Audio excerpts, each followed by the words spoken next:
In this video, I'm going to share a quick tip on how to paint a sky on a black canvas to get beautiful, rich colors coming at you right now.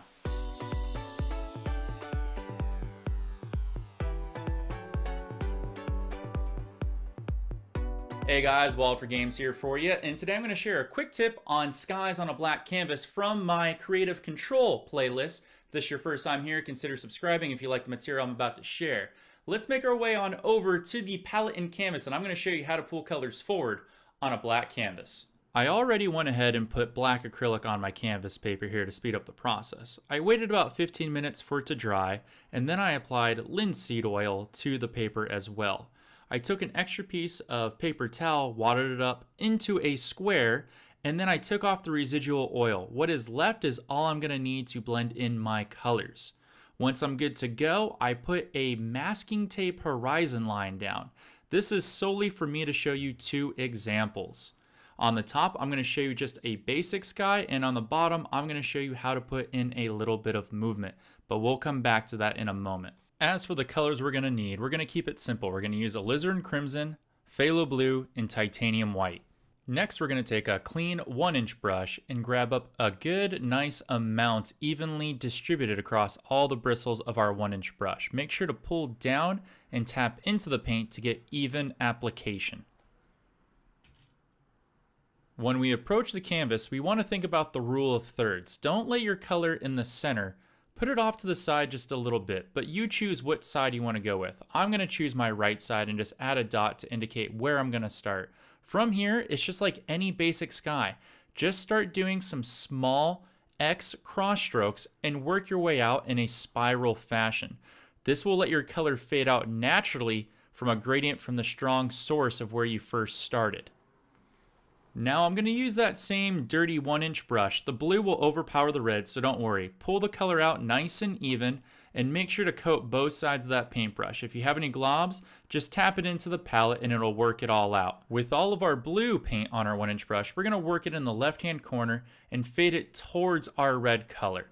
Be careful, the blue is 100 times stronger than your red, so don't let it overpower. We want to blend the blue and the red together to get a nice violet color, so it might be best to leave a little bit of a border between the two. Now that we have all of our base color down, we're going to concentrate on our light source and work our way out.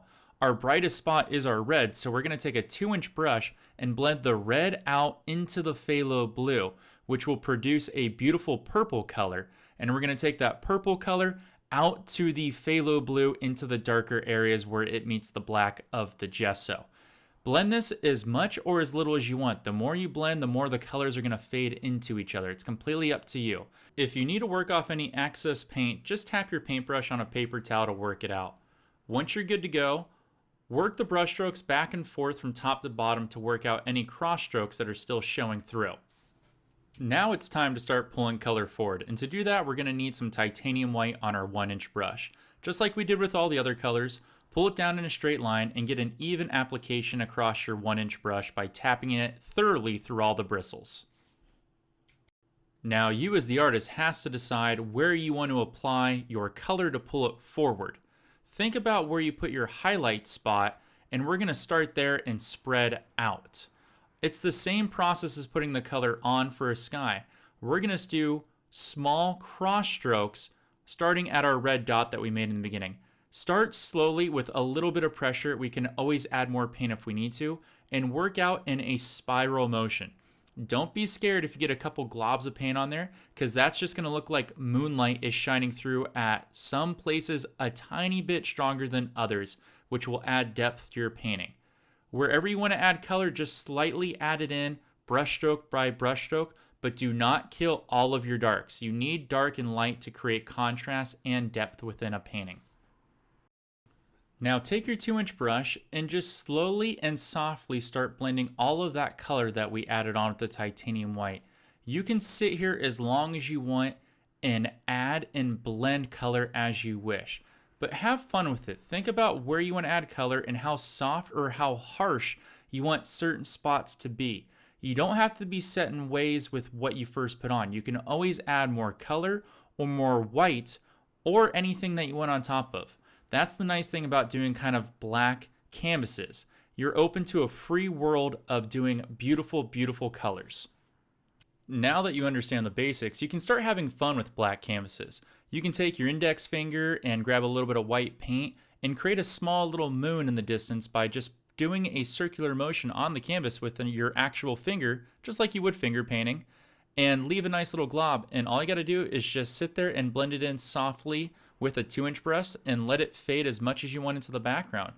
If you have some extra paint, I would recommend trying some clouds. You'll see how beautiful the clouds sit with titanium white against the phthalo blue bleeding into the purple color and also bleeding into the alizarin crimson. It adds a lot of detail and it's kind of fun, and it gives a nice little mood setting to everything.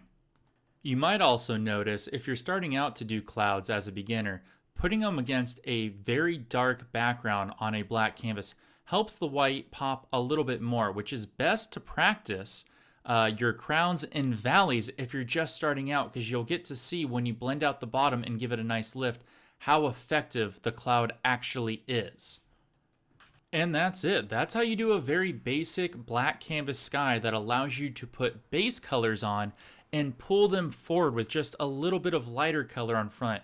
Titanium white is the easiest way and best way to start amongst all the darker colors of the blues, reds, purples, greens, browns, and blacks, and so forth. So give it a shot. Black canvas skies are some of the best. But what if you wanted to put a little bit of movement in there? Well, let me show you a little bit of a fun trick that you can do with a fan brush that is really easy to do. So I went ahead and moved my camera to the lower half of my canvas paper here to show you what I'm going to do to add movement to your sky.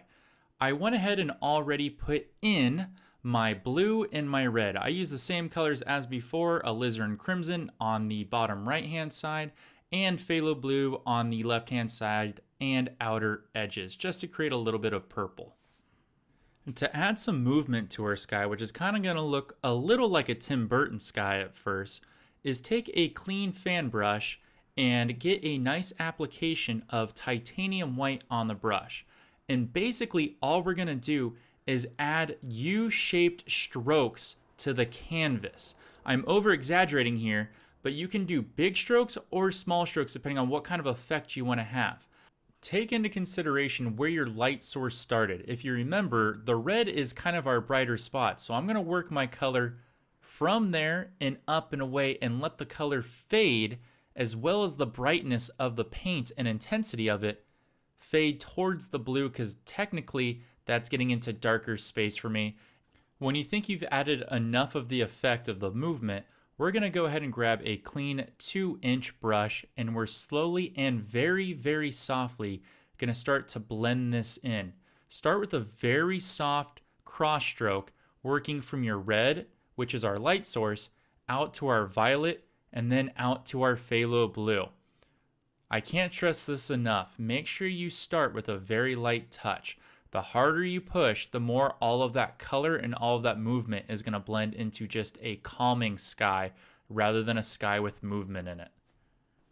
Again, now that you got the basics down, feel free to add what you want. You can add more titanium white to make it look like some moonlight is catching the underside of some clouds as they're going through the wind, or you can even add some color. It's completely up to you. At this point, it's free range. Do whatever you want, have fun with it. You can even get a little more crazy with it, with just adding a few sparkles or some stars or even a moon again, or even some clouds.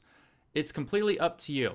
This is one of the best and most effective ways I have seen and done to create eye-catching and eye-popping skies. You'll be amazed at what people see when you start producing these styles of paintings.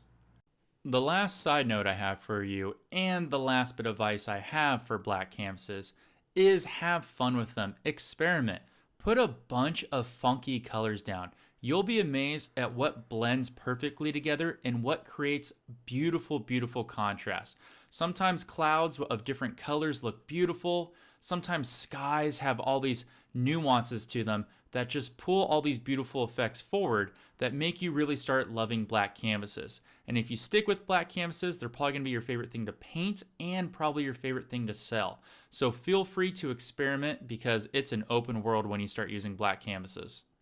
I hope you guys enjoyed this. This was just a quick tutorial to show you how to pull colors forward once you put down a base color. It's really fun. Experiment, see what kind of cool illusions and cool saturations of colors you can come up with. If you guys like this video, make sure to hit subscribe and follow me on Twitch, Twitter, Instagram, and all those social media platforms. I'll put the link down below. Make sure to check out my other playlists as well as some videos over there to help you out. I will see you guys all in the next painting tutorial. Have a good one.